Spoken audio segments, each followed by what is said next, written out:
Merci, M. Diatta. Donc, tout d'abord, je tenais à rendre grâce à Dieu de m'avoir permis d'assister à cette réunion du bureau exécutif du syndicat national des travailleurs du nettoiement, affilié à la Confédération des syndicats autonomes, la CSA. Donc, c'est un jour mémorable qui nous a permis de partager le mémorandum que nous allons soumettre aux autorités étatiques, c'est-à-dire dans le cadre de nos activités syndicales. Et cette léthargie a fait qu'il y a eu une démobilisation au niveau de la base et aussi des problèmes à n'en plus finir. Et il fallait non seulement discuter avec les délégués, les convoquer et puis écouter tout le monde et partager ce mémorandum donc, pour continuer maintenant à défendre les intérêts des travailleurs.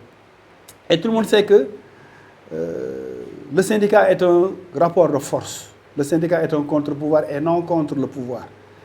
Et si nous avons tenu cette rencontre, c'est pour faire face aux difficultés dont font l'objet les agents de la SONAGED.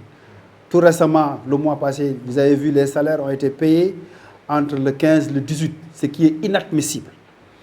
Et nous sommes dans un secteur IMO, un secteur à haute intensité de main-d'œuvre, qui fait 17 000 agents sur toute l'étendue du Sénégal. Si des travailleurs restent jusqu'au 15 sans être payés et sans qu'il n'y ait aucune réaction des syndicats, nous avons raté notre vocation.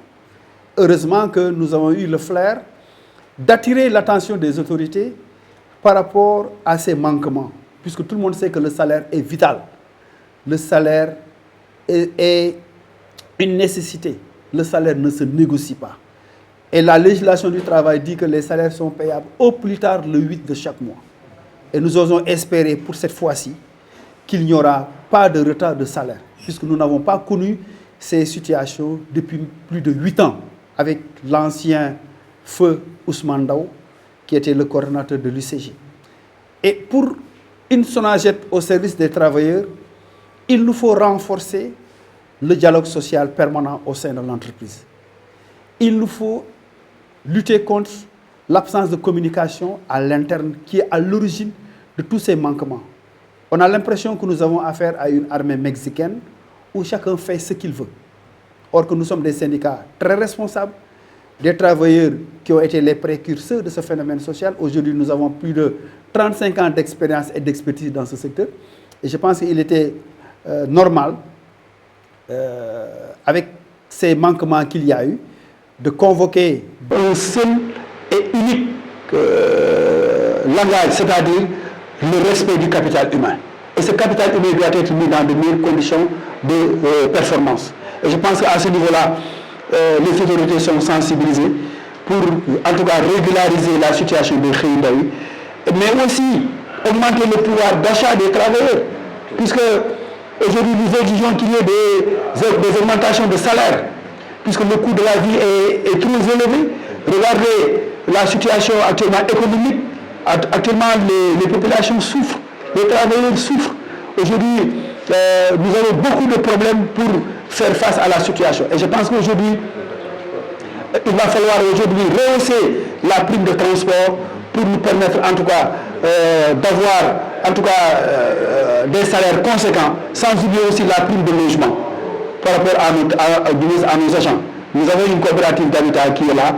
Malheureusement, cette coopérative aujourd'hui a des difficultés et nous demandons à la direction générale de rencontrer les dirigeants, les responsables de la coopérative, vraiment pour que les agents qui ont déjà cotisé et qui ont le terrain et qu'on puisse en tout cas les satisfaire.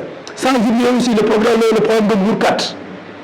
Nous avons plus de 200 parcelles qui ont été octroyées aux agents de la SONAGED. Mais avec l'arrivée des nouvelles autorités, il y a eu des problèmes, ce qui a fait que aujourd'hui le problème de Bourkat est devenu une situation lancinante pour ces pères de famille et mères de famille. Et nous lançons un appel au président de la République, au Premier ministre, à notre ministre de tutelle, pour que ces terrains au niveau de Bourkat concernant les agents de la SONAGED, qu'on puisse les restituer à ces agents-là, puisque ces agents ont fait plus de 35 ans. Et nous pensons aujourd'hui que ces terrains nous permettront en tout cas de faire face à la situation pour que nos familles en tout cas nous respectent, pour que nos familles soient dans d'excellentes conditions. Et l'autre aspect, c'est par rapport à la synergie. Effectivement, depuis plus de 4 ans, 5 ans, depuis plus de 6 mois, nous ne faisons plus partie de cette synergie.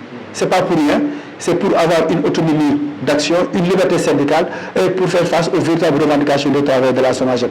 Et c'est ce qui nous a permis, en tant que secrétaire général de SNTN, en tout cas de mener à bien ce plan d'action pour le bénéfice vraiment des militants et des militants du syndicat national des travailleurs du nettoiement.